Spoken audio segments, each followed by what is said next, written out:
were blue. It was very confusing at first, Vanessa. But it let us take a Kansas, so we're good. You can see our uniforms are not uniform. It depended on the state you were from, what you could get, what your family sent. So Confederate uniforms were not uniform. You could have different hats, different jackets, different pants. You can see both the sergeant and the private have sky blue pants on. This was supplied courtesy of the Federal Army at Harper's Ferry. We would take it, leave with all the goodies. Federals would resupply it. We'd take it back. The Federals would resupply it.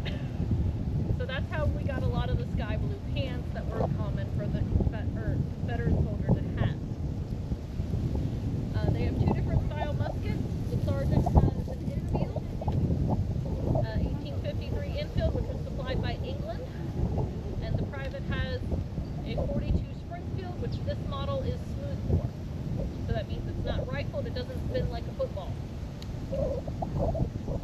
Their belts are very common for what the enlisted soldier would have. They have their cartridge box, which has the rounds in it, and then their cap pouch, which has the percussion cap that makes it go off. The sergeant also has a bayonet. The most common use for that in camp was a tent stake and or something to cook your dinner on. And a candle holder. Very few bayonet wounds were actually found in battle.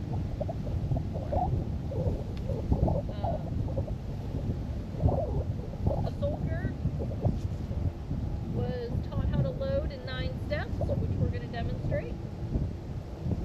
So, attention company, shoulder, arms. Left wheel, march. Halt. In 9 steps. Load. Handle, cartridge. Tear, cartridge. The requirement for the infantry, 2 teeth, top and bottom that lined up so you could tear your cartridge. Charge, cartridge. Draw, rammer. Ram, cartridge. Return, rammer. They use their pinkies, so if it is hot and the weapon cooks off, you got a couple more chances to stay in the infantry. If your hand is over it, you lose your hand. You get a nice dime or $50 size hole in your hand. Prime.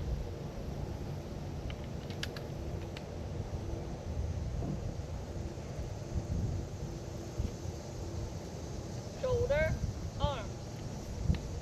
The last step, they're back to the shoulder so the officer can look down and know that everybody is loaded, everybody is ready to go. Reverse, left wheel, march. Hold. Ready. Aim. Fire. Cover, arm. Shoulder, arm. An infantry shoulder soldier could fire 3 aim shots in a minute. 3 independent shots. Load.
straight at their shoulder the whole time, it will hurt.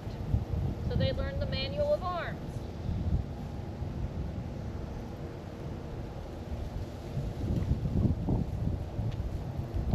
Shoulder, arms. This is the starting position.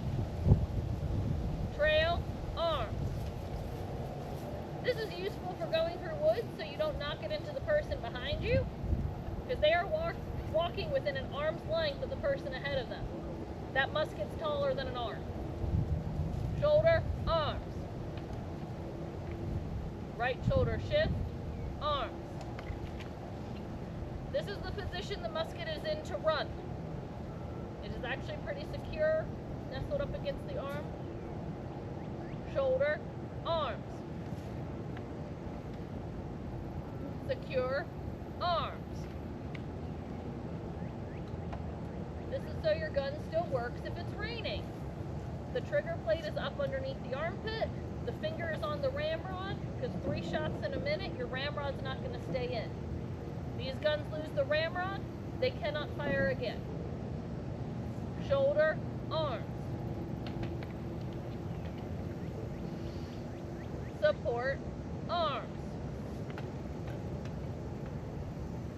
This is a way on the long march, get it off the right side, or if an officer just won't stop talking. Rest. This just gives it some more stability. Attention. Shoulder, arms. Present, arms. This is a soldier's salute. His hands are busy with his musket. Shoulder, arms.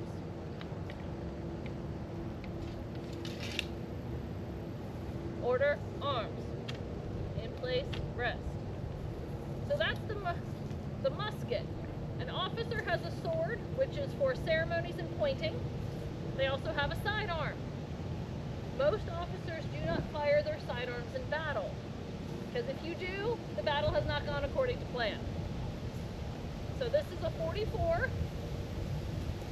I will go and shoot it. This is a Lamat model revolver. But the shotgun on this one